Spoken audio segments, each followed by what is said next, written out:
In this episode, Malia Lazu joins us to speak about caring for Black and Brown communities during this financial crisis. Hi, my name is Malia Lazu, and I am the Executive Vice President for Berkshire Bank. I am their Chief Experience and Culture Officer, also the Eastern Region Regional President. And I'm here to talk to you about the effects of COVID on communities of color. When I was first thinking about what to say to you all, I was thinking about this quote by Martin Luther King. We either go up together or we go down together. Let us develop this kind of dangerous unselfishness. Whether you work in a bank or whether you're one of our essential workers on the front lines, we need to remember that we're all in this together. And as people of color, we need to support one another. We need to support how our communities can thrive, because together we can do it. For over the past year, Berkshire Bank has been asking the question, how do we serve all of the communities in our footprint? And what we've been looking at is particularly communities of color, immigrant communities, the access they have in their neighborhoods and access to language, language translation and things like that. And we've also been looking at why it seems like communities of color get pushed aside when it comes to banking. And we've learned a lot of interesting things. One of the first things is that a lot of people, when they walk into a bank, they feel disrespected, they don't feel that they're taken seriously, and they think that people are judging them. And that's something that we're definitely working to change through our relationship and training with Bridge.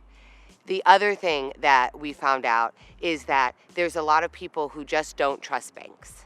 And so we're developing co-working spaces that we hope people can join us in when we can get back together again. But we're also taking that online. But we're really trying to rebuild a community that can talk to bankers, that have bankers that look like them. The final thing that we're looking at, and I say all this because I think banks can learn from some of the thinking we've been doing pre-COVID. At the end of the day, the products you offer matter. And so we're looking at why check cashing works so well for communities of color and offering checking accounts that have check cashing and payday lending attached to them. So thinking about new product offerings is also key for banks and other financial services. COVID isn't only going to affect minority communities. It's going to affect everybody. And we know that the racial wealth gap already exists. So I don't think that this is only a question for urban areas like where I'm standing right now. It's also a question for our rural communities. So that's something that banks have to think about. If there's fewer bankable people, who are we banking? We need to create a new lens, and we need to create new criteria so that we can do relationship-driven banking and work with people in their communities to make plans for their families and for them to thrive. I live here in Roxbury, which is the heart of Boston. It's also the historically Black community. And what we've seen here and throughout Chelsea and other neighborhoods with our people of color communities is that they are some of the hardest hit. Unemployment, unavailability to get PPP loans, and the uncertainty of how you're going to get through this crisis. Minority businesses don't necessarily have relationships with banks. Some of their businesses are some of the smallest, and they may not have everything together. What I would say about the PPP loans is that if it's still available when you're watching this video, call your bank and see if you can actually get into the queue, because there's not as much paperwork as you think, and these are your tax dollars at work. The other things that banks need to think about is how they bank people, how they look at risk. So often what we see is that people of color are underbanked.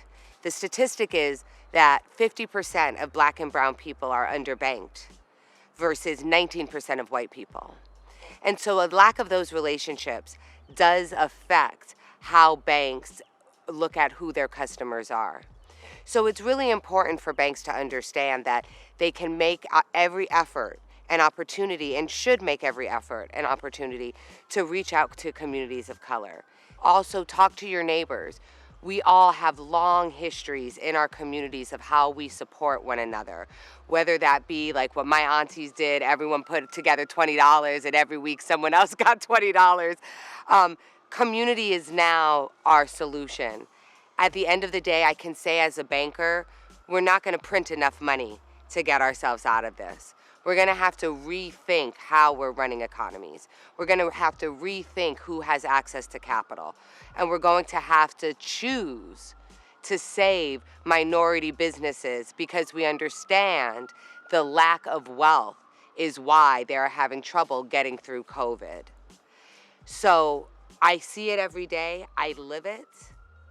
And we know we've gotten through worse things than this before. As people of color, we thrive, we come together, and we develop community. And we will do that again now. It feels very dark. It is very heavy, and it can feel very hopeless. But we want to remember that we've gotten through things before, and that if we stick together as a community, if we love one another, if we start with compassion, we will get through this.